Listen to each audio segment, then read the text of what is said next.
সমুদ্রের পানি এত স্বচ্ছ হতে পারে তা আমার ধারণারও বাইরে ছিল। সেই পানির ঢেউ এসে বিস্তীর্ণ সাদা বালির ওপর যেন এঁকে দিয়েছে আলপনার বিছানা।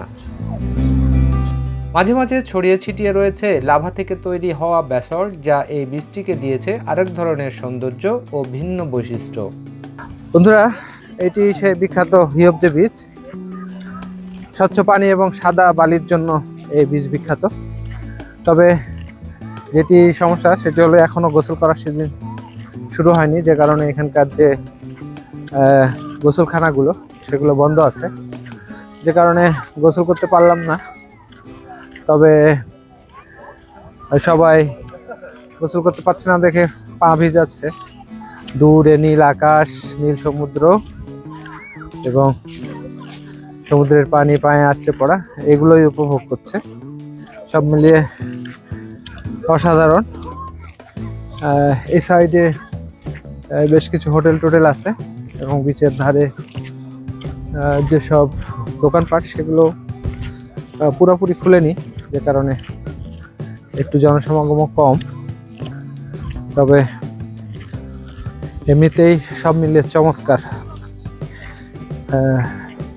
বোঝাই যাচ্ছে এই জেজু দ্বীপের যে বিখ্যাত যেসব জায়গা তার ভিতরে এটিও একটি অন্যতম জায়গা। অসাধারণ। তবে গোসল করতে পারলে ভালো লাগতো, কিন্তু যেহেতু গোসলখানাগুলা বন্ধ সে কারণে সমুদ্রে নামতে পারলাম না। পানিও অনেক ঠান্ডা আছে, তবে উপভোগ করার মতো একেবারে টলটলে পানি। দূর থেকে এর পানি বেশ নীল মনে হলেও কাছ থেকে দেখলে বুঝতে পারবেন যে এর পানি কতটা স্বচ্ছ।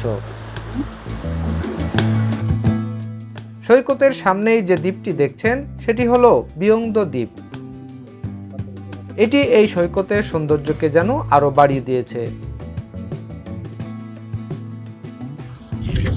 কাছে একটি দ্বীপও আছে এবং এটা বেশ সুন্দর।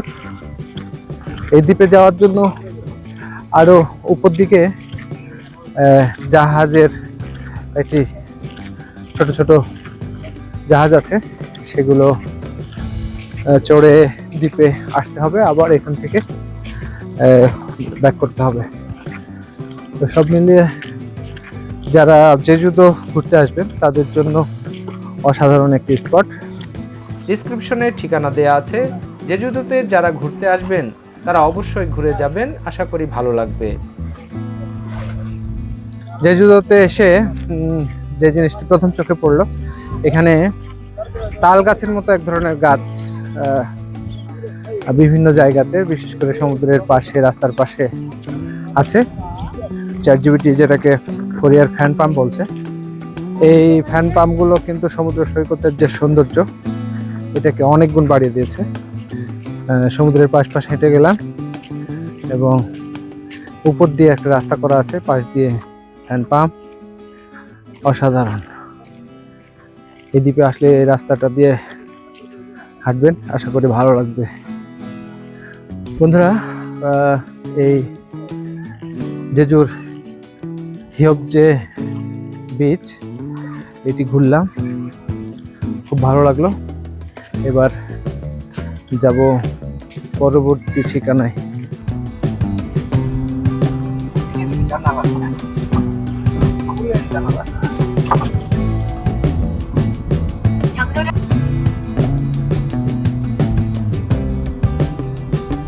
নিয়ম আছে না নাই